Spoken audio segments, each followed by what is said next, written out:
Alors lelo on a zo beza makanisi ya ngai pona za mwana mboka lelo soki salami eke bango nyonso na bayokani pona la nayebi bayokani babi ke no babimisa mutu moko ba soutenir ye mabeza wapi mabeza ta soki mutu wana yo sepeli na ye ngana sepeli na ye to kopesa ye chance mais ce que objectif pour na kenon Félix Chilombo Longa ah là je suis d'accord aza muto a seni en tout cas bomimboka makasi non ça c'est la clarté ngai neti pour nga boy candidat nyonso a la face ya Félix Tshisekedi na ko soutenir ye makasi pour abattre Félix Tshisekedi ya Longa président c'est clair azala kaka ya FCC même ya katanga wana azala te ya katanga wana kaka mais mi flou hein ce gars kenon ako affronter ye ako affronter ye OK ce gars ya FCC OK, wana kutu ya pas match.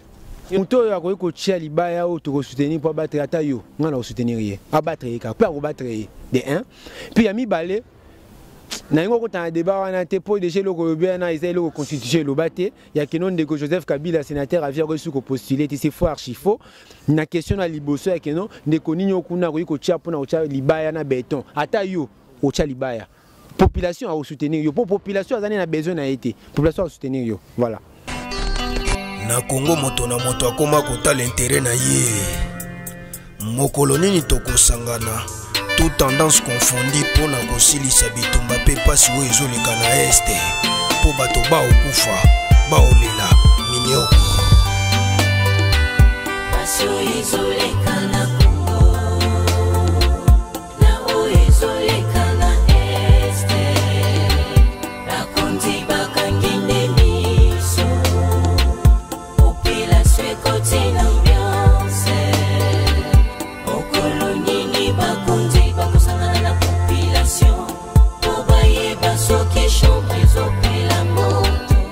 Très chers téléspectateurs, amis fidèles, il y a La Vérité Luber TV. Boye Imalamu, une émission Nabino Masolo Yamboka Congo présentée par Glody Motombodi, les libres penseurs, les yeux de la jeune presse congolaise aussi.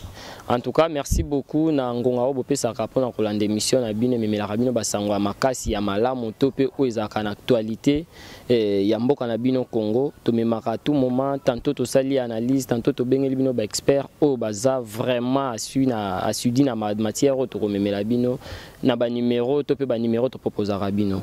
Je ne serai pas seul. Na yambi lisusu moko kati na biso Kongomani moko na kombo ya Marli Kalombo oyo aza déjà habitué à émission na bino masolo ya mboka Congo bongo ye aza cadre na parti monene PPRD oyo eza parti cher ya Joseph Kabila azalaki liboso na présenté mbala moko azalaki liboso vice-président ya Ligue de Jeunes ya PPRD Ngalema aujourd'hui a commis président ya Ligue de Jeunes ya PPRD Ngalema. Ndeko Marli Kalombo mbote. Mbote ndeko Glody, merci beaucoup les le sous monani. Na émission yo to mesana souvent koleka. En tout cas c'est ngwe romona lisusu na émission na biso masolo mboka ya Congo ndengo répondaka à tout moment à l'invitation sur to bengi sur actualité zali. Betela biso na lisolo ndeko Marli parti ezandengeni. Yambona banda masolo oko permettre ngana profiter na micro na yo. Pour na kotombela mobumu la mundenge balobaka to joyeux anniversaire pe heureux jour eza coïncidence et coïncider ka lelo le 4 fête juin 2022 tous allez loko célébrer mbotama ya oyo bengi le PCA de la République formateur ya ba leader créateur ya ba leader Joseph Kabila Kabange na lipasa na Jeannette Kabila premier jeune Nabino Marli Kalombo oyo. En tout cas joyeux anniversaire heureux jour à vous. Nayebi ke na moment oyo azana bisote awa aza musika na famille biologique famille politique ya aza musika akimane makambo ya kolangwa ya komela ya kobina ya bapepo tango nyonso na moment oyo azana kati ya bilanga kati ya bilanga na bakongomani mususu pona ko récolter 1500 hectares ya maïs na boyeko kabula na bandeko congolais tala ndenge yazo célébrer anniversaire na ye voilà eza spécial vraiment ya journée moko spéciale voilà pourquoi biso oyo toza ba jeune toza vraiment ko remercier tout le temps le souhaitant des heureux un heureux jour voilà merci beaucoup PCA de la République ndenge moko bengié mais na ligne na ba parti ya PCA ngana kanti PCA PPRD comme entreprise Morobo songolo pakala nzoka eza parti mais PPRD bengi PCA ya République bon PCA siko parti na ye na tuna ko question nga eza ndenge ni santé nango parti na ye PPRD eza malamu nga ona zawa naza ko représenter wa jeunesse ngao nazawa PPRD za kitoko comme sou kitoko makasi koleka parce que lelo PPRD oyebi lobby ezala ki otangi komba PPRD bisika boye balobi na yo. OK place botangi komba PPRD Kabila balobi na yo. Mais lelo Kongomani nyonso aza na esengo ya koadere na kati ya PPRD, aza na esengo ya koyoka kombo ya PPRD, aza na esengo ya koyoka kombo ya Kabila. Ndenge lelo toza kosepela anniversaire ya Kabila partout en RDC. Eza esengo yo moko ozomona banguma ebele na boleki na ye bisika nyonso aza koleka. Ozomona ke bakongomani baza kosepela koyamba ye. Eza une première depuis biso tokola to vivre na époque ya Mobutu Muke. Toleki na musée, lelo tozomona ke non un président honoraire. C'est-à-dire si vous continuez à vivre naé, à les carottes, c'est pas naé, célébrer pas anniversaire naé, na ba image c'est belé bon mon na kati ya ba réseaux sociaux partout bozomona. Ce qui veut dire que les partis ont vraiment debout, partis vraiment qui toko koleka kutu liboso. En partie ça qui toko koleka kutu liboso, Marli Kalombo na yamboye tena pona tuna yo motuna o il y a mi balé na okikoloba, mais na yo ki osimbi point moko vraiment ça qui toko na minute yo président honoraire Joseph Kabila azana bilanga na famille nae pour na récolter 1500 hectares ya biloko ya lonaki aye a panza kabolana na population congolaise. Mais pourquoi makambo ni salema ki tetango azalaki na président de la République to ko connaître ba makambo belé pour tout tanga kaka moko neti ya Bukanga Lonzo o esimba ki te lelo nda comme honoraire a comme Congo la babilo qu'on appelle sa peuple. Ah Neko, merci. Il faut aux journalistes, il faut que se renseigner ka. Joseph Kabila makambo ya bilanga banyango lelo vinaye alaksara keno as acteur politique rural. Vine mobimma ko banana ye ko banana mwasi na ye vina bango ba pasaka ngo bongo na bilanga. Vina bango ba pasaka ngo bongo na ko liesa ba congolais. Eza ndenge na ba te keno de bandi depuis toujours.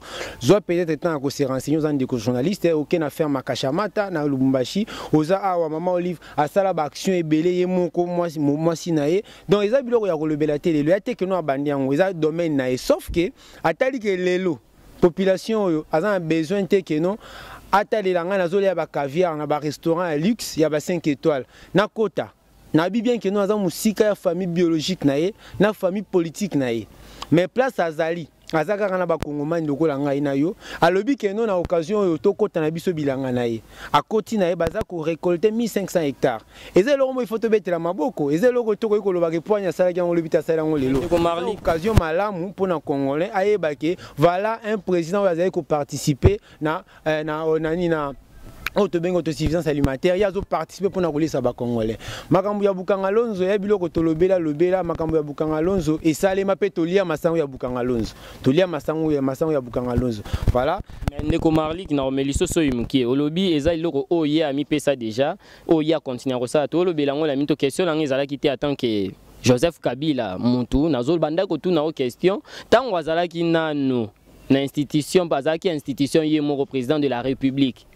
Pourquoi organiser qui secteur wanate agriculture pour na to sungama na yango souverain na ye to sous mandat na ye mais asali yango mingi lelo o nengo betele yango tolo yo mo 1500 hectares o ya ke komi kotisa ye mo akota ki tetango azaki na no président yango question na nga place ezaela ki asala ki yango te po na nini. Joseph Kabila azaki président de la République azalaki na gouvernement il y avait un ministre sectoriel ou abandé ko diriger secteur wana ils ont biloko ebele et ça et pesama na ordre wana ye mutu azaki wana comme ministre sectoriel a yebi ce qu'il a eu comme mission a yebi yo ye asali. Aujourd'hui je parle de Joseph Kabila comme individu, pas comme institution, je parle pas de Joseph Kabila comme gouvernement mais je parle de Joseph Kabila comme individu. À l'occasion anniversaire na ye a sepeli sabana mboka le sabana mboka. Et ça, libre je parle des choses comme individu. Si je comprends. Donc, ce qui veut dire que le ministre sectoriel, président de la République, a qui un certain nombre de recommandations. Oh yo à respecter. Dommage que on ne pouvait pas être là ou soit vous n'avez pas reçu pour nous expliquer oh yo à ça qui n'a cadre d'agriculture. Mais ah ouais Joseph Kabila attaque individu atali que non cadeau ni na we ko pesa na population. Oh yo lelo baza ko compter sur ngai po mboke za la toujours au telema nengatika ki yango. Voilà pourquoi na occasion anniversaire na ya le bibon toko tabiso na bilanga to buka masango. Là il a fait en tant que congolais. yo po sala ngonga pe na po sala ezandenge moko ne to mona Abed Achour par exemple Abed Achour to moni mon président Bojo Kongolo a sali action ne moko en tant que congolais songa ba congolais yango nde nengo zolobela imarambi ya président honoraire. Merci beaucoup ndeko Marli Kalombo lelo oyoyo na lingi na kota na motuna nanga o na bisaki yo ya malonga na lingi na poser yo to moni moi nungu na parlement entre président de l'Assemblée nationale na président du Sénat concernant choix topé ko bimisa candidat moko o akiko kende ko remplacer na cour constitutionnelle bino batu o ya PPRD to bande ko na biso o ba komi na opposition lelo pour permettre ngana bengo opposant ngo vandi na émission masolo ya mboka Congo boyambaki yango ndenge ni bomonaki yango ndenge ni po bango mibale baza batu ya union sacrée bomolaki ya ndenge ni analyse ni okiko porter sur makambo elekaki na parlement makambo elekaki na parlement ya koloba mingi za ndeko Glody za soni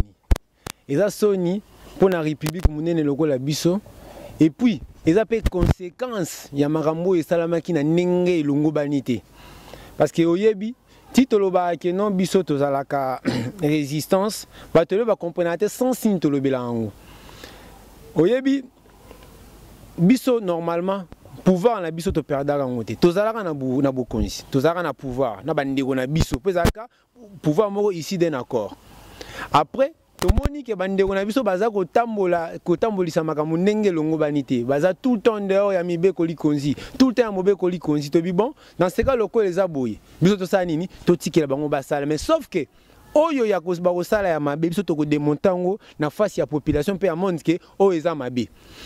Conséquence, pourquoi? Parce que tellement basali makamou nyoso basala dans l'illégalité pour nous défendre l'eau qu'on a bangwana au bengi union sacrée.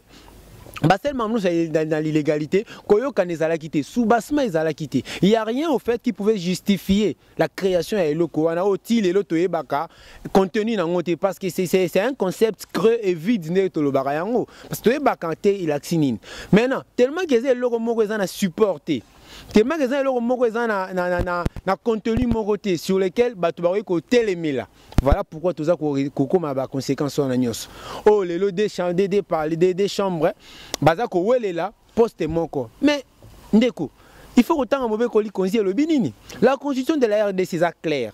Tant que président de la République pour nous remplacer, président de la République a taponi mutunae parlement le but que Assemblée nationale pour na mutunae to Sénat. A le but parlement na congrès. Ça c'est mauvais qu'on est bien. Mais si au congrès, est-ce que le but que non, il faut des parlements à une assemblée à proposer, tout Sénat proposer. Et ça congrès, ça consensuel. Il faut pas s'organiser, pas mettre en place technique autoyebi na kati ya assemblée, notamment ba mettre en place commission moko, ba mettre en place pour la charger à pour na mutwana na ba candidat na niveau na bango. Mais ce qu'on dit est comité na niveau ya mbilinga et comme ya mamoyo azokende bazolanda c'est parce que déjà en amont ils n'ont pas un accord. En amont ils n'ont pas un support. Bazo wele la nini. OK, nenyo sakango eza nini. Ola nanga ndeko. Eza ba conséquence. Voilà pourquoi biso na FCC nyo soto sala kaizana hors de pourquoi parce que toza na support moko ezo place to télémela. Oyela ba soki mutu akena gauche bo tala ndengo kozongisela ye. Wana na kati ya accord ya nini ya plateforme na biso. Mais la plateforme na bango. Ti ba koma na point ya que président de la République akota makambo mpo akata eza soni. Il y a institution munene lokola parmi na kati ya mboka na biso. Alors Congrès salami ndenge salama biso tomona ki na bilili tamboli tomoni oyo koto atindi lettre président assemblée Mboso atindi lettre président Sénat AJS lettre wana a rejeté yango alobi bien na kati ya lettre na ye na de ce botan alobi ke non balobi te ke yo kaka mutu fosa nini o proposer balobi assemblée et balobi nini parlement qui dit parlement le but est assemblée nationale mais alobi ke yo peut déjà au proposer deux. Si Kabiso peut ça nini, to proposer d'une part na kibomoto, sans que l'on l'égoïsme en fait y a battu. Parce que personne n'est monsieur côté égoïsme, n'a pas intérêt personnel. Na kolongo en fait égoïsme y a battu. On peut dire que pour moi, il a point de vue nangai, Bati a raison. Bati a dit clair, nous d'abord PSA 2. Hollanda, on d'abord PSA 2, bien que le Parlement les arabino mais bon pesa de tiki la bino bisope botika bisope primaire ya nini ya choix mais ndeko Marli ke moko uti ko lo bango za ki clair ndenge nini choix il y a ba juge ou ba candidat au juge pardon ba juge au na parlement semblait pour proposer juge mort dans la cour constitutionnelle faut pas se réunir donc parlement faut pas se réunir na congrès mais yo mo po to ba na kibomoto lokola bamba baki bino bo proposa déjà des seki ezaki consensuel pour bamba bimisa de wana ba ki ko se retrouver après consensus wana na l'Assemblée nationale les aki pe consensuel na Sénat mais siko na minute yo bango bakende ko senga biso pe to pesa moko au monte ke zotambo libanda mibeko loko yo lingi o soutenir oyo Sénat uti ko proposer wana te ndeko Glodi olandinga bien te na bandeli sous na lobi boy ensemble lobi que non il faut bango mibale ba yokana ba pesa jugement ko a lobi et nini constitution lobi te que il faut ANP ça Sénat PP ça ndena yango tango document ça dit lettre oyo camarade yo ngalo ba camarade oyo président Mbosso atindaki na Sénat baati aboyango na ba élément soulevé lobi que na boyango parce que de 1 le but est qu'il faut Assemblée nationale sanini à proposer. On a élément liboso. Yami balé à lobby oui, lobby qu'il faut parlement. Mais dans parlement wana binopé. D'abord ça il faut proposer des bisopé na koyo kana biso wana mais bon petit que la biso primaire nini, il y a choix. Ou soit il y a proposition. Ils ont m'abêté, ils ont peu consensuel. Mais tant on a sengi et ils ont quoi et l'on a sengi. Binopé vos pesa d'ami binomi balé, vos pesa d'ami balé. Bisopé les lots. Tous attendent la première proposition wana. Moni et en tout cas pour na monyo mabete na se contredire te nazo loba oyo ezaki na kati ya document oyo ba ti luke ba sani akomela ki na Assemblée nationale la façon de dire que consensus ezaki déjà ouvert parce que na eloko na proposition na ezali kamumora toyo kana bon tala bango ba pesi ba élément tala bon topona mais lokola bazaki na soubassement moko à la base na État l'union sacrée na bango yango moni pona ba intérêt personnel pe ba intérêt politique ya moko na moko yango moni ebete boti milinga wana mais biloko biso to commenter te peut-être lango biso te ba potana pona biso eza eloko na bango biso to tikela bango basala o bakozo o nyusu ba moni ke ba sala basala sauf que ce to moni ke mabe ezali nesko bo moni biso sikoyo bana Kabila na nzena na ndeko Marli na réponse na ya liboso lo bien Bazana Soubasmati en tant qu'union sacrée. Mon beti tolo na Rolanda Malobana yo, olobi que non FCC bino bana FCC to bano baza libna sima Joseph Kabila. Quand je parle de bana, comprenez que non nazo bato baza sima Joseph Kabila. Na FCC bozarana Soubasma, est-ce que c'est constitutionnel? FCC Zanini et puis union sacrée Zanini, so qui vous expliquer biso na minute yo. FCC Zanini normalement. Oh yo zo beti la tolo awa. FCC la plateforme comme union Union sacrée na bango pesa plateforme. La plateforme électorale, to plateforme ni c'est constitutionnel. Les a reconnu la constitution. Dans le sens que il faut ébeler au monde au Glodi. Zela. N'a répondre yo. Il faut reconnaître le monde comme moi kana biso za tellement munene que eza pasi. Na mutu moko to na parti politique moko akokisa majorité. Eza pasi. Yango moni constitution eza ko reconnaître ba plateforme électorale. Ils ont reconnaître la plateforme dans le parlement. Ils ont reconnaître les alliés.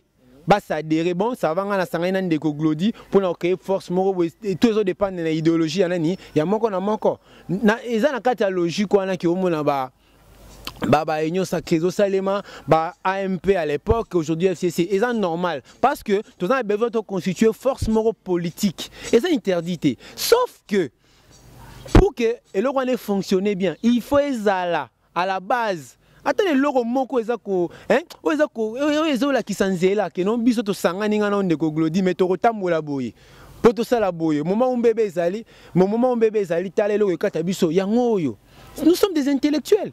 Un intellectuel, c'est même na poulaye mo konja zalaka. Et que bon, le gars to sang sa force, bon ngana yo, nan de Glodi nan de nation cameraman to sangana ga, mais lo nyezo tambusa biso. Et le sans soana, je pense que les gens comprennent. Parce que la moni, il y a une question pour Zamara trop. Il faut comprendre que non, c'est reconnu qu'il faut mettre en place des plateformes électorales pour créer une majorité. Et que ça les manamutu nyonso. Mais sauf que na niveau en tant qu'intellectuel, il faut mettre en place un support qui pourra vous conduire.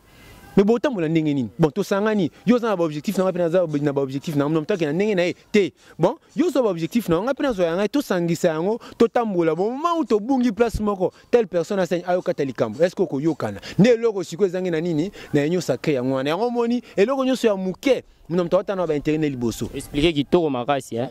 naza ya na mo na bambao mais auto le ba plateforme tina rati ya assemblée ya na parlement allais-je dire mais ils ont groupe parlementaire te place ba misara ministre pour le tour qui bino bozaki FCC mais groupe mort parlementaire ils ont un combat PPRD si je ne me trompe mais tu vois FCC nombre autant on a retourné c'est constitutionnel le loko na bosalaka au peut moni lelo corporation on a échangé sur des questions pandi ya union sacrée est-ce que ça na kati ya constitution que FCC phase 65 par exemple union sacrée phase autant ils ont na kati ya constitution FCC zanini place mutuna na ngetelemela kianga pour tu expliquer no ibele kito quoi pour un groupe parlementaire ndé mutezo exister les groupes parlementaires n'ont rien à voir avec une plateforme.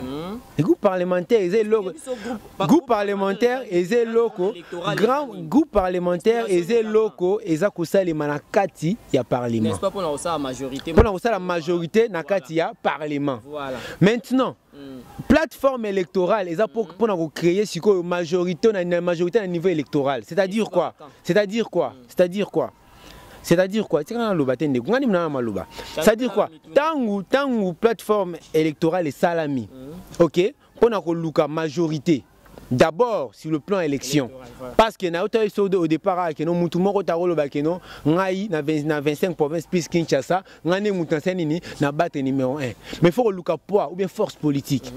La force politique on est mutu et ils ont reconnu qu'on mette en place groupement moko ou soit groupement moko au koto PPRD allié to sangana bino tout balé na biso boya mais o eza mutu ya ngana zo défendre za ke Mike atabo sali bongo il faut qu'on mette en haut na support moko eza ko sani ko tambusa bino et puis ko tiana mokonzi mokamina ngo nzoto yeba ba obemi naku comme état président ba MP lelo toya ko yeba ba Raymond Chibanda comme état mais si qu'on a union sacrée son tout union numéro 1 union sacrée ça n'a ayebanité peut-être yo yebi mo ngana yebi na peut-être été Hollanda c'est pour te dire que dans toute chose hein dans toute forme ya autoro sala dans monde en tant que intellectuel il faut une organisation c'est l'organisation qui fait en sorte que batu basani babe banate yango moni lelo tina soni oyo basali biso des chambres bazo kanate ba président basengi arbitrage anani ya président de la République c'est parce que ils n'ont pas un support mais le bongo na FCC ça passe parce que FCC yango moko na charte nango et le bac non le loko bosoke komi bota le kotambusa biso mais c'est normal ba ça la baba qui n'est pas président de la République pour avoir garant un bon fonctionnement de l'institution parce que parlement ils a peu moko ya institution ils a parlement mais parlement ils a moko ya institution mais oyo ils a indépendant Parlement des institutions dépendent de la présidence. La présidence a le droit à construire nini parlementaire. Non. Il faut que peut-être avoir consultative. Ok, bon, président a l'idée de nous mais que nous y a imposé. Bon, voilà, on a évité de connaître n'importe parole à l'union bonne appétit, union sacrée. En tout cas, non, union sacrée, n'a pas parole à l'union sacrée. Tout est important. Nous comme Congolais, comme étant analyste politique, nous avons observé. En tout cas, comme Marana Chamanate, Naboyi, Lobi Awa, Ekomaono, Yewante, nous avons porté parole à l'union sacrée. Nous avons normal. Non, Parlement et institution à part. Ils dépendent de la présence de la République. Oui, président cause la consulter avoir consultative. Oui, c'est pas un péché. Mais oh et salami en tout cas na habité na zaina kati na bango te na ibipete. Donc bref, total que salama qui pona ngai camarade Maliko Nazaro Loba eza soni pour la République parce que pour ngai za conséquence il y a eloko e banda déjà mabi. Bon ngate bo bongisa ngo déjà au sommet banda déjà mabi. Voilà. Banda mabi banda coalition. Ndeko na bigeno e banda mabi. Banda coalition. Na bigeno e banda mabi. Banda coalition ndengeni. Yango salami après coalition. C'est ça ba cause ka ya coalition. Ya on a le bité. To na question na yoti na ba mususu mais to obi. Eza masolo mboka Congo to zobeta masolo. Peuple azolanda ayoka nano eza na kati na o. Obi ça clair na zolo baboye. Accord ezalaki. Accord wana toyoka biso nyonso que ben voilà et le réseau ça les maté parce que FCC. Bon, FCC za lisusuté ba sali nyonso akena bango. OK. Biso tokena biso na kimia nyonso. To tombeli bango nini botondi to tombeli bango pe ba continuer malamu. Mais ba continuer eloko na bango nde bazo kene sauf que oya mabe biso to za ko sa nini, to za ko démontrer ngo et que nos populations ayeba et population et puis communauté nationale qu'internationale ba sa nini, ba yeba yango. Donc c'est ça, nous sakena bango salama après accord ya biso na bango to yokana te. Le quoi toyokanate c'est ça le mot à dire toyokanate biso tokena tout ça maramna biso ba on okene ba oputana ndenge ba oputana wana mais conséquence ya on est toujours vivre lelo on est toujours vivre conséquence ya biloko wana nyonso salama. Merci beaucoup, Ndeko Marli Kalombo. Vous allez comprendre que l'émission Masolo à Mboka Congo, tu peux s'inviter vraiment tant à l'oba, tu bétisser vraiment Masolo, na mituna na biso asola na bino à travers l'émission na bino au Bolandaraming. Ndeko Marli Kalombo, tu comme na Bakatange, Basangani. Bakatange entre autres, PCA selon you. Joseph Kabila. Formateur des leaders. Selon vous. Formateur des leaders. Voilà. Na ko boyate parce que ba leader msusu pesa ba bino. Wana yo. Voilà. Nga na affirmer le roté na hôtel me l'appelle le roté ya. Bakutani na Moïse Katumbi Chapwe. O na ebité na robenga ye opposant. To na robenga ye na union sacrée. Na zo batiti siko positionnement na ye bon dommage aux appels muta Moïse Katumbi te mais lobela biso non. Tant bomona ki bakatange wana. Bango nyonso basangani bana grand katanga. Ozaki na esengo nini pour obetela biso na tout notre deuxième tuna nango ya se expliquer bana ba Kongomani importance ya kosangana ya bakatange wana ezani. Ah merci mutuna malamu ndeko eloko yo tolobela mwa mingi na ba communication na biso na ba réseaux sociaux ebele mais ese loko moko ekosala pasité tozala ki awa tobanda komona lelo lobi bakatange bituma tre bango na bakatange na ba ekolo mususu unité nde loko tozoluka et puis bino bobenga ngo réconciliation. Joseph Kabila Kabange tango zwaki parole na simana ngo aloba ikina eza unité katangaise atikala ko donc ça dit oh ya loba yango wana bino ne boyebi pourquoi bobenga ngo réconciliation eza unité katangaise katanga eza na ba leader na quand même ndeko. Donc il n'est pas toujours épaillé. Joseph Kabila Aza quand même président de la République honoraire. Moïse Katumbi Aza gouverneur honoraire. Oh pas Azala gouverneur Asala Mingi parmi les gouverneurs. Donc unité katangaise et que pona ki mutute. Organisateur nango ba épiscopo ba bengisaki ba oyo nyonso baza ya katanga boya toyokana biso pe tolinga boule pona makambo etali nini biso pona ko défendre ekolo. Ngana moni mabe na ngota unité katangaise lelo za unité katangaise lobe ko za pe unité kasayeni ya biso ni importance nango eza que na niveau importance ya unité katangaise pona ko laksa batuke famille sala nini na famille ne balobaka singa famille sala nini ebenda na kaka sisa nini ekata na raté pona nini za ki ba bon biso nyonso toza bana ya Congo biso toza bana ya Congo to sangana to sa makaniso eko sa Congo sa nini kinde liboso unité wana eko salima partout et puis ozobo ya ezo sala batu mingi passe ya pona présence ya Joseph Kabila mwana mboka Joseph Kabila Kabange na bien mwana mboka Joseph Kabila Kabange attaque congolais azana ndenge za bo unité wana partout o unité eko salima ba bengi si pona expérience na ye na leadership na ye en tant que patriarche osani akokende sans problème. Mais pour nani to uti ko mona aba uti ko traiter ba bandeko na biso baluba na bandenge nyonso na mpanzi ya Katanga mais pour nani ezaki unité te entre Katanga na bakasai bakatange na bakasayen pour tout le monde vraiment que baza ba Kongomani baza eloko moko mais zaka ya bakatange mais to linga to yeba vraiment c'est nango ezanini parce que mingi to mona na ce ne sont que des politiciens. Question wana oya bakasaya il faut pas retourner en pour un organisateur té wana il faut retourner organisateur pour il faut retourner pourquoi zaki bakatange na bakasaya té on a zolo baté question wana il faut retourner ngo organisateur ne muto ebi motivation mais za pe politicien on a pe tout monde ba politicien belé politicien bazalaki parce que c'est ça qui concerné parce que zaki dikambu ya cause ya Congo cause zaki ya ba intérêt ya mutu te zaki kambu ya cause ya Congo ba benga unité pona ngai na pourquoi il faut ngana to potana le logo to ebi ke to yeko bongisa po nyonso ekende liboso yango wana ba episcope ba monike ça ne sert à rien ya kopotana biso na biso katanga ezaka moko ezami balete ekokabona ka pété lokola déjà toza dia na mo ba leader na biso oyo pelelo bazana mot à dire boya to sangana na ko sangana na biso wana to me malikanisi na biso sauf que bandeko na biso mususu ne na to loba pona ba intérêt purement personnel et politique ba moniango que non il y a un jeu il y a pas de jeu là-bas c'est tellement sincère et sérieux que unité wana sanini et salami unité salami ba nyonso ba moniango binope ce bo moni que non binope boyoka na raté na ko na binope bokanze ya bino to ko beta maboko po toza na posande ya kimia toza na posande ya unité ya na Congo mobimba efanda.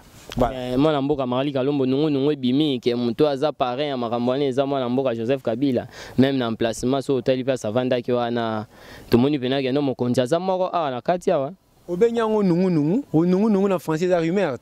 Donc eza alors oui obenyango voilà obenyango nungu eza rumeur oyo baye na rumeur wana bayebi pourquoi nga na ebité nga ona moni nga na tolanda ki ona zaina katanga te na monaki unité salamaki oyo chairman Joseph Kabila Kabange a reconnaître que eza unité katangaise ayamai nande konaye Moïse Bakabwana ça fait longtemps.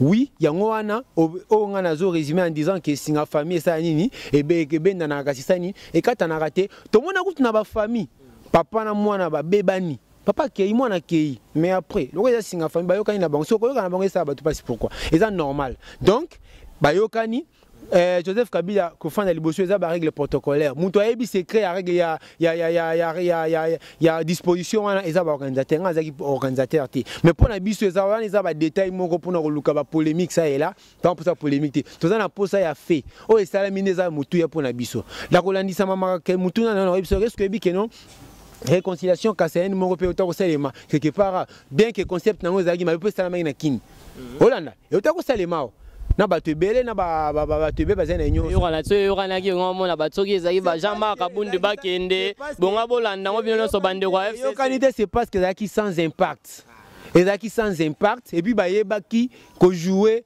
na et bayebaki ko jouer na tenter na bayeba ko jouer na tenter et salami tango oyo lelo esa oyo ya katanga salami et sali base nego osala bino pe bozi bo créer mais loko eza bakasayen kasai bazonyo kwa mano kasai bazonyo kwa ba nzela te kasai projet chi jelo bochela bango eloko salami te boki ko saisa boki ko saila ngokuna yo ko ba résolution ba mambo ba sola ki yo ka ki yango ese wana chileje lueza bato basali makambo lande bato bake kocha chileje lute papa tikanga na tuna o mituna posimbi po moka makasi bato bachaki projet ya chileje eza bango te bato nde basali si makambo wana sur cette conférence ya réconciliation bakasayen quand même donc yo simbi bato basali chileje lu pour nani donc tu confirmes indirectement que bino bojuwa ki natan bozande bato FCC bato bosese conférence wana to eza ba papa épiscope ndeko kolobate o kobakisa te na onga lobi to kolongola te na onga lobi ngana lobi clair na bibuye et ça mi abakase ya biso o et salami na FCC et salami na Katanga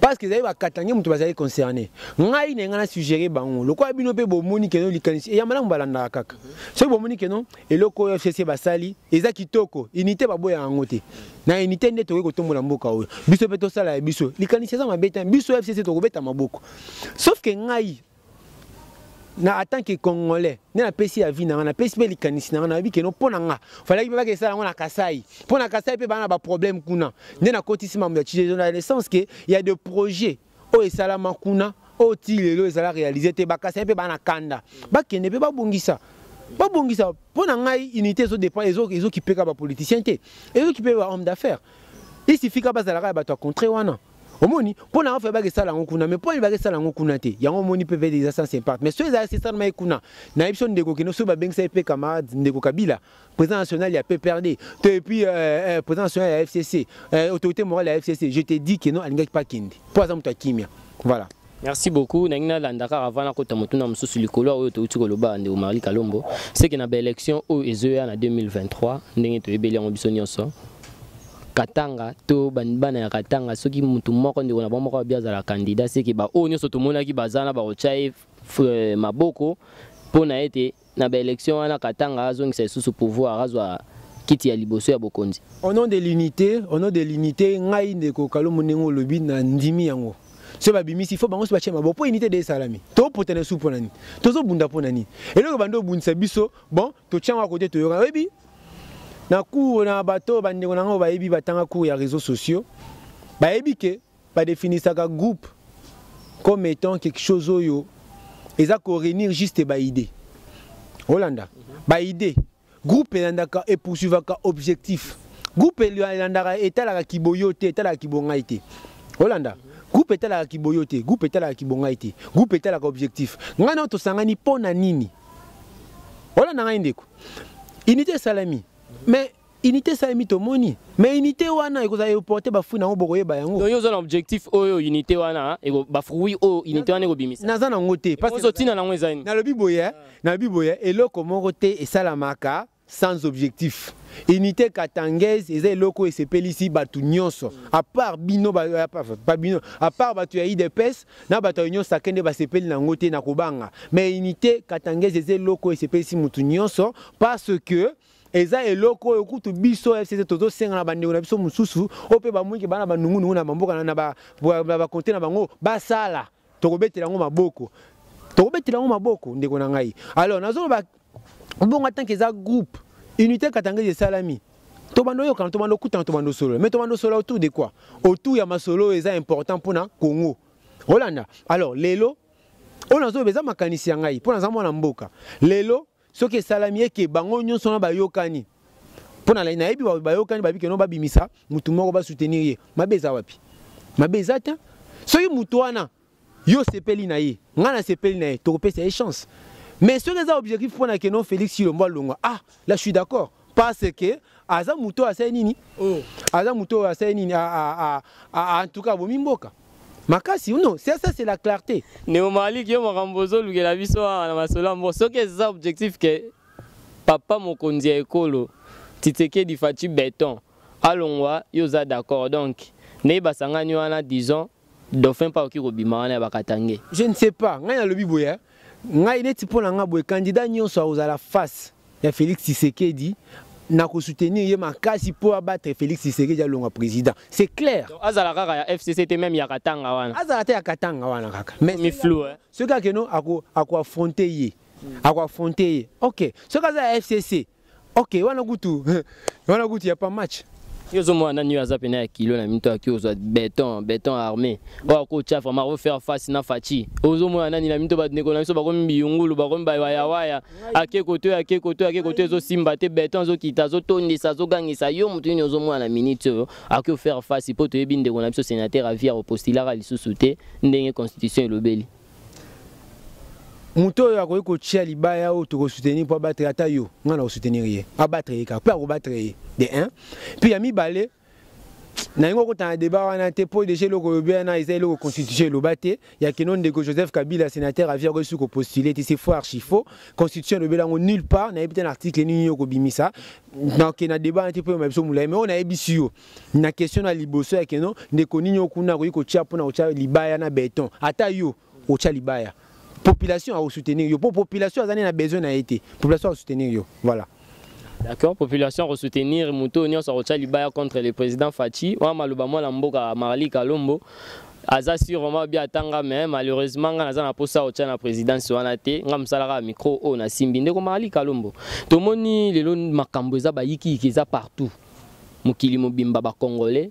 bakomi ko beta même ba rwandais DJ Mark mon monté alimentaire principal il y a la vérité Liberté TV au collectif extrait il y a nenge bandeko bazolanda ba rwandais na mikili ya poto meka ko souffler un peu ndambo beta bango beta bango beta ba rwandais le collabo.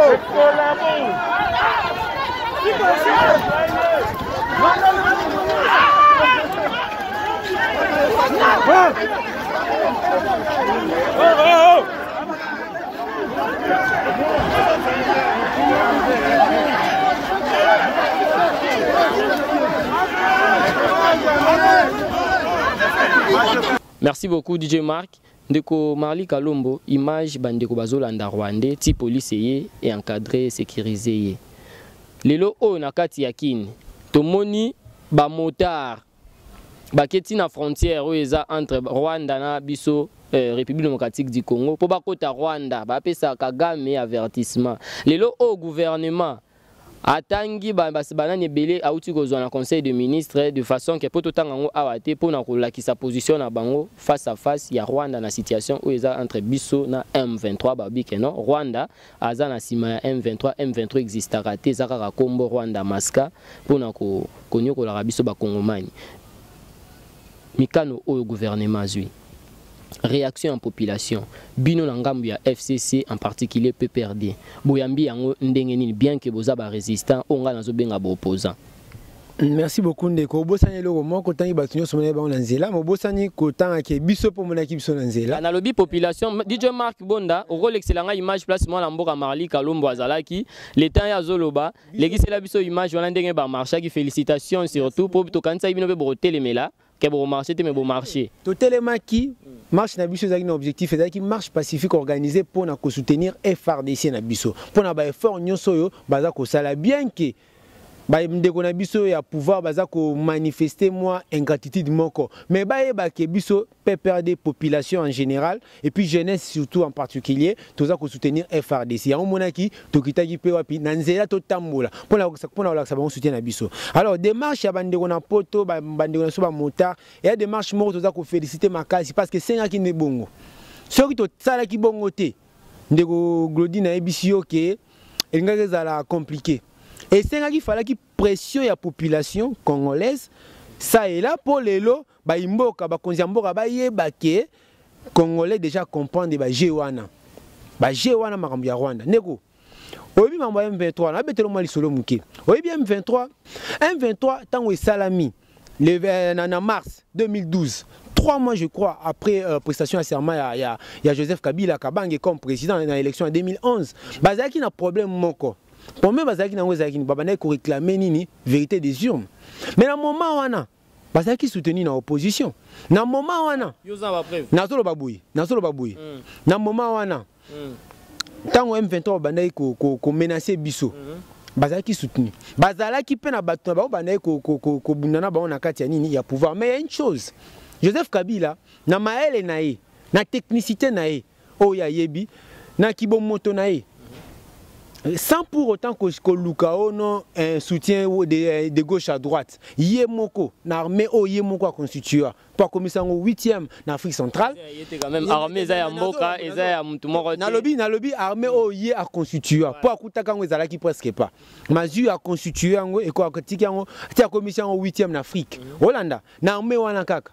Nazolo ba keno ba démolisaki M23 na 2013 nazo ibisa keno ba silisaki M23 lisola M23 tina 2014 ba naso beta maté et beta mapé lisusuté mendeko to kende pa tozonge pa lelo ba kongoma ni fo ba na ba analyse nyonso nani tokolo ba lelo keno azongisi M23 total ba accord et signé excusez-moi et signama entre Kagame na Félix Tshisekedi ba accord diplomatique to mona yango.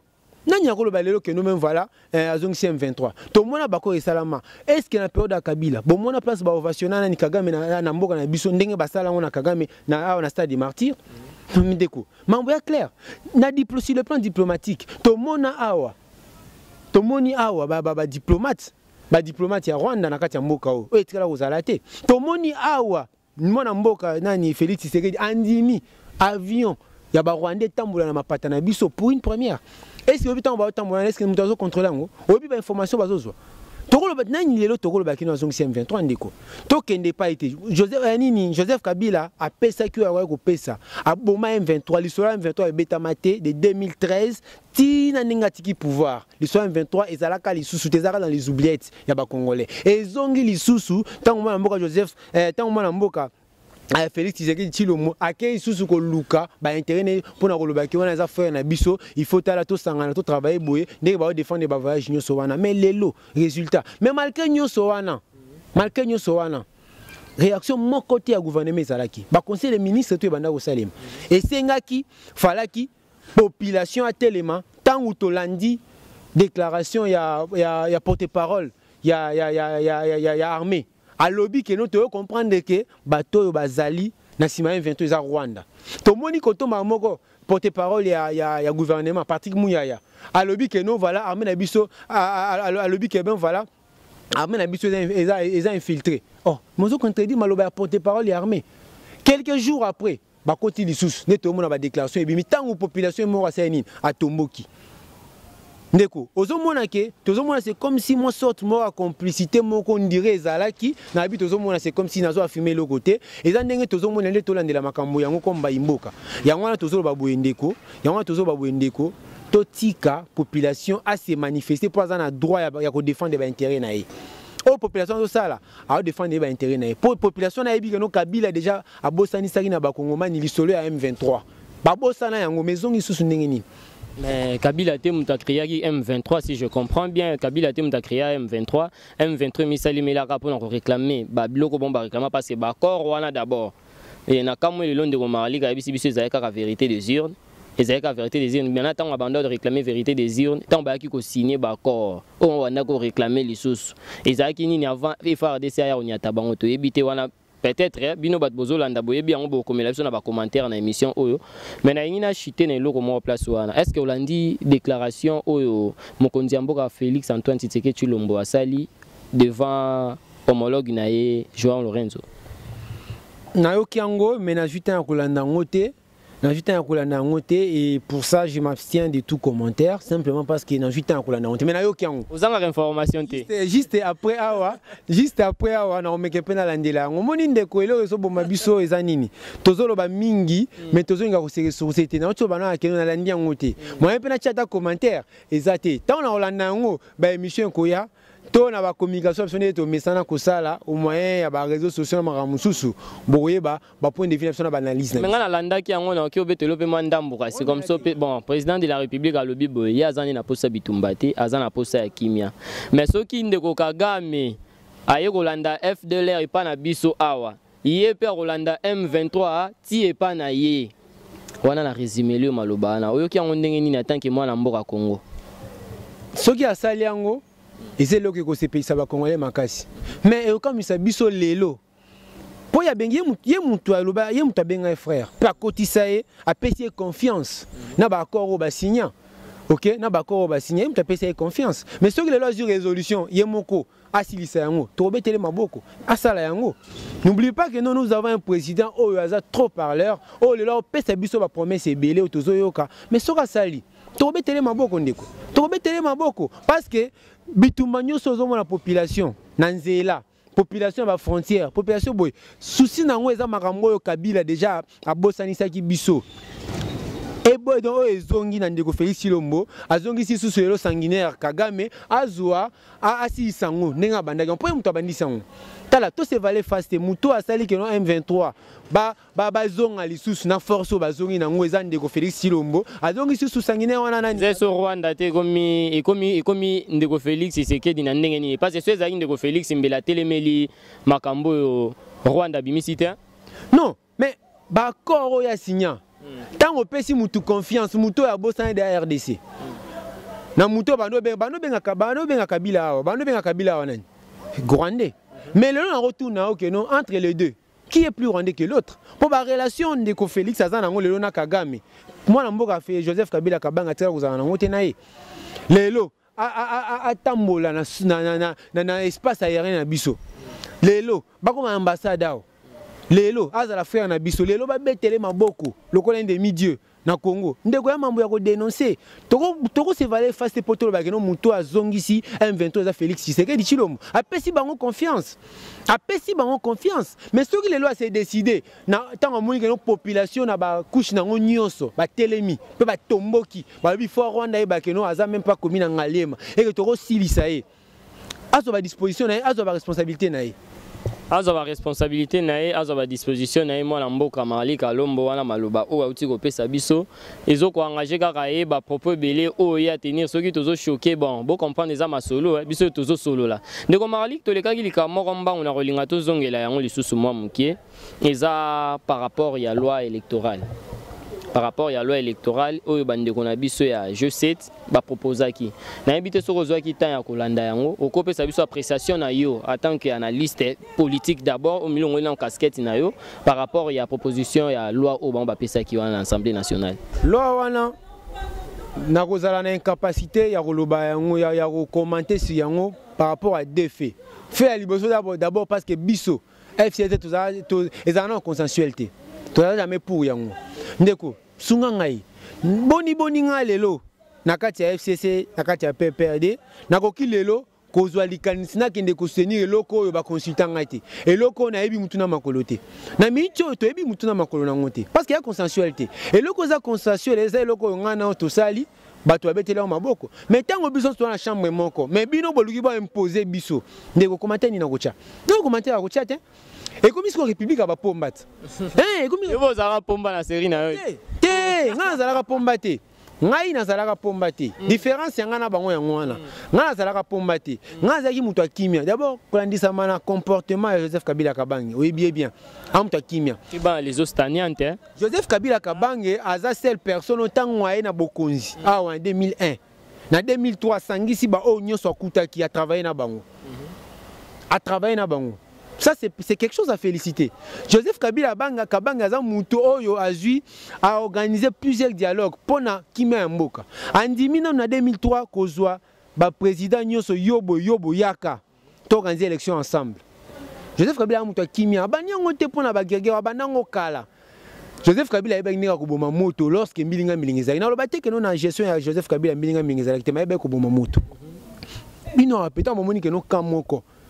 Quand moko baboyi bosani boluka bo séduire bango mais tant bolinga bo imposer po bino boza république a pomba de toute façon depuis ba côté en pouvoir nyonso basala ba imposer a biso kaka ya moni pe ba conséquences yango bituma na parlement même na Chine loko eza facile bo résistance na minoti na ngoni bazo imposer bo résister aussi mbati résister ne loko tozo résister siko ne loko yo facilement zo toucher peuple po eze belé oyo to sala biso muto telemisa mamboram ti omuni balongo lango biso lelo muto tant balingi ba moderniser ram na mambu ya ba nini biso mto telemela omoni lelo komba communiquer bimi oh non voilà unité ko matati biso batu tozo telemela to telemeli ti na suka makambo ya Rwanda biso bato to telemeli ti na suka to dénoncer kutu bakoro basinyati na Uganda pona armée militaire ba lelo ba ADF bangwana lelo susu baseni bazongi na force biso mtozo dénoncer nyonso ya mabe biso pe lelo mutu to bimisi lelo 250 promesses oh ezala jamais réalisé babina makasi na bino na obimisa ba prix biloko eloko bino bomona ra yango na série na bino to tanga te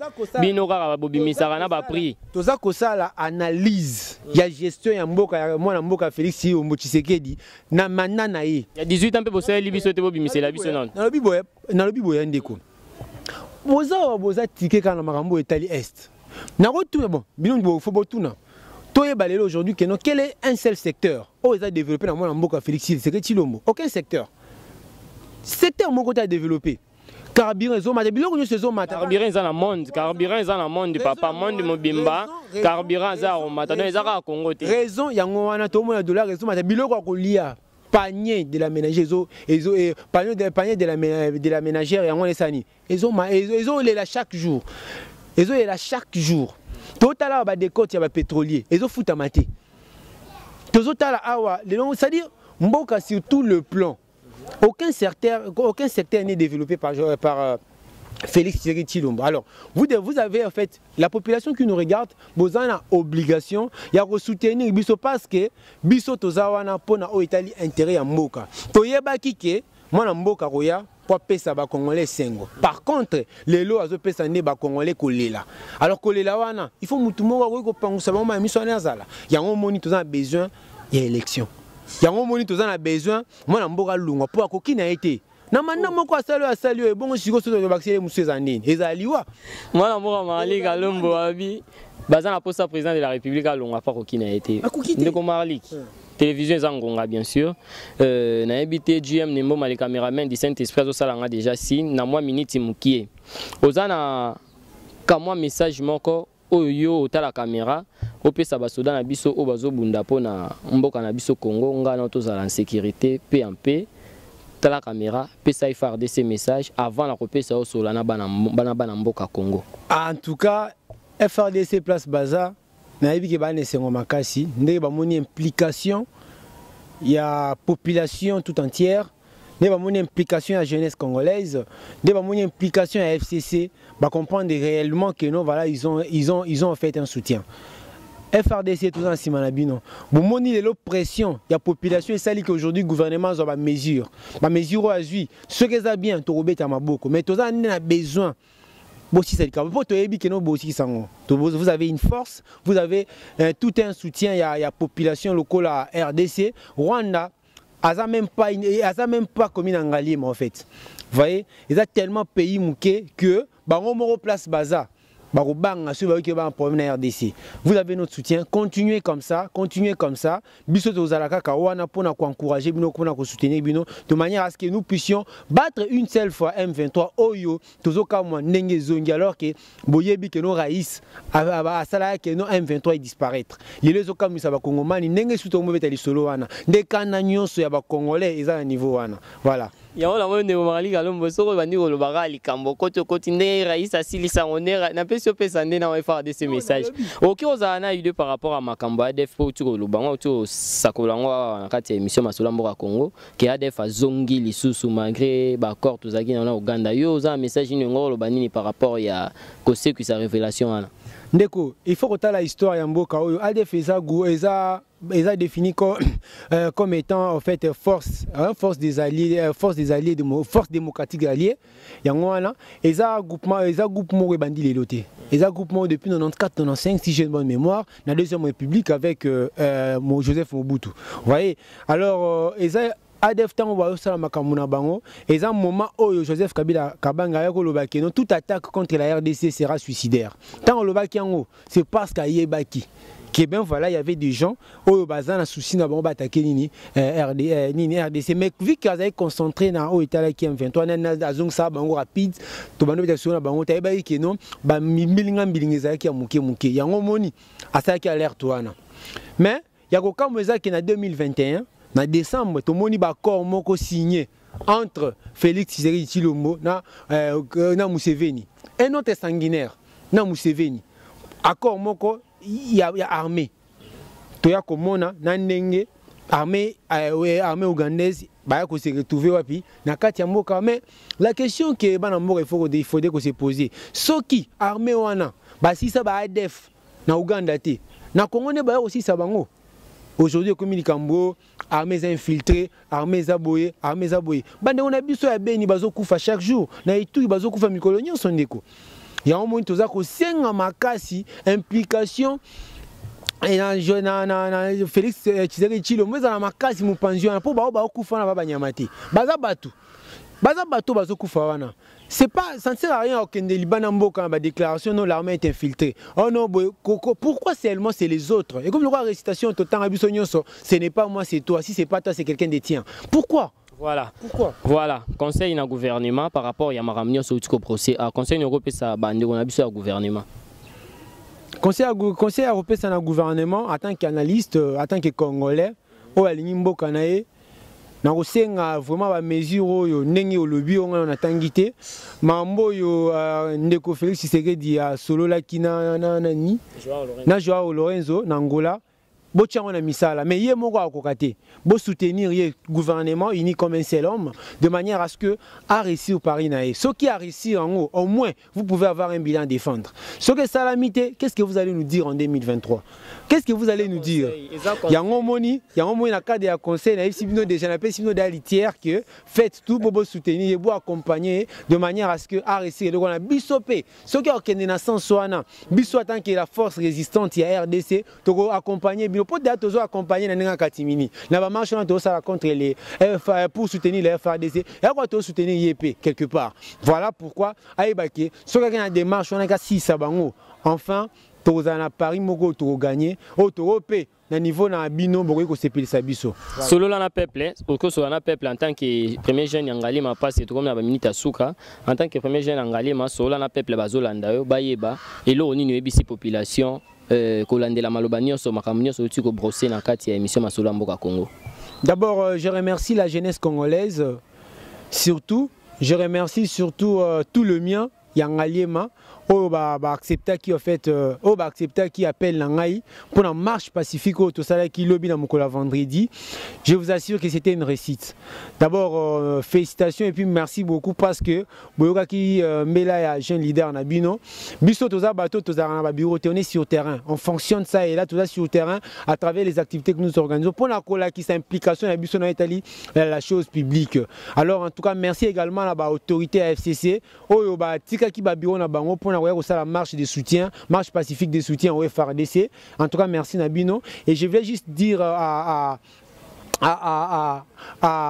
toutes ces autorités que ne vous en faites pas, la population est derrière vous et nous vous soutiendrons jusqu'à la fin. Bakambi nanga parti nanga parti à Mounene, parti cher à Joseph Kabila Kabange et Kangamamina, professeur Dr Emmanuel Chadari, avec toutes les structures. Merci beaucoup pour l'implication dans la marche et surtout dans l'activité à parti pour la cosala que parti a toujours l'icolo. Merci également à toute la population congolaise. Mettez ça dans votre tête. Vous avez aujourd'hui le PPRD, vous avez aujourd'hui le FCC, une très grande plateforme, un parti politique.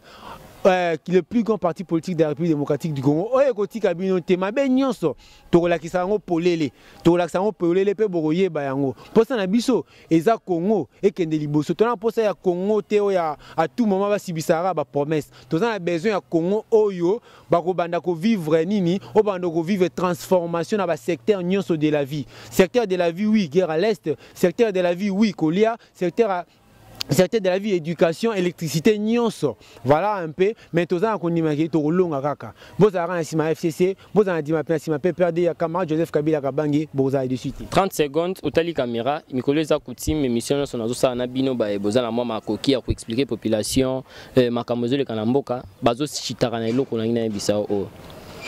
Au tali caméra, 30 secondes. Passer message et pas à Paul Kagame. Et pas à peuple rwandais. Au bazolanda biso po baza bande ko na so baza ennemi te. Selon ndenge biso to mesamba mais lelo to monique baza ennemi. Po bazo soutenir M23 ou azo boma biso. O bazo kufana SSA yo na ngai. Au tali caméra au pesi Paul Kagame message na peuple rwandais na 30 secondes. Peuple rwandais, il n'y a pas trop à dire message ils ont ko eza ke boye baké population enfin à découvrir. Vous avez profité de la RDC, vous avez triché de nous, vous avez fait profiter de notre gentillesse parce que non, vous avez plutôt hypocrite. Et par rapport à cette hypocrisie, nous avons décelé au fait les réalités. Oh, et bomba qui n'a pas relation wana. To telemeli yango. Ne to telemeli biso tant que population muta opeksa biso azate. Alors, nous voulons juste vous faire savoir que Bogoko a plusieurs fois dans la République démocratique. Rien que Mouniane Mobimba ya Rwanda, c'est une commune. Une seule commune en fait, il y a République démocratique du Congo. Donc, faites gaffe, faites attention, demandez à votre président d'être malin et surtout d'être prudent. Sinon, c'est tout un pays que vous risquerez en fait, Yakozanga. Voilà le message que moi, je vous adresse comme étant le premier jeune d'Engalema. Merci. C'est un réel plaisir, Ndeko Marlik, merci beaucoup. Nathan disposé biso. En tout cas, tout ça sûr que non, la jour réseau ya liboso, toko benga aussi soya ko sur la population à travers émission Masolo ya Mboka. En tout cas, tout ça honoré vraiment ndengo ya mbibiso, tout ça fier. Ya Rosana, on a réponse à kitoko pesi, na explication à kitoko aux populations Zolanda. Ce qui te choqué tout partout, bozali boké olimbisa biso, auto lobby et bimi déjà moyen kozongi sezate mais bolimbisa biso so to choqué to simbi.